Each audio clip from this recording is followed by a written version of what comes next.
Yun ho, samahan nyo kami guys. Nandito kami ngayon sa Santo Niño Parish Church. Pagdating namin sa entrance ay magsusulat ka ng pangalan mo at lalagyan ng belo sa ulo. Pagkatapos niyan, edi kabuhay ka muna. At nang nasa loob na kami, edi tuloy na ang misa ni Father. Ako yung kapasalamat sa aking mga kumare at kumpare din talaga naman sila kompleto. Talaga naman salamat sa inyo.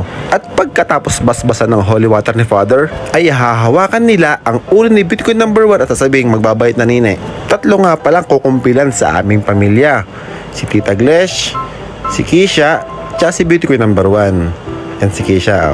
Sa pagkakataong ito, tatanggapin na ni Beauty Queen number 1 ng kanyang kumpil. Hindi naman ako natutuwa naman talaga. Pero hiling ko lamang ang susunod na sakramento ay sa susunod na ha. At nagmano na si Beauty Queen number 1 sa kanyang mga ninong at ninang.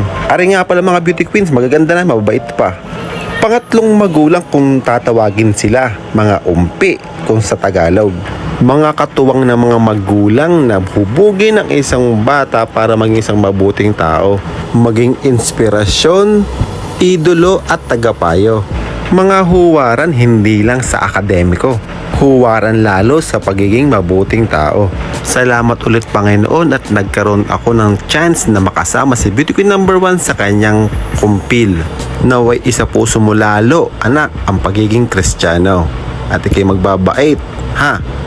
Salamat sa pagsama. Ge.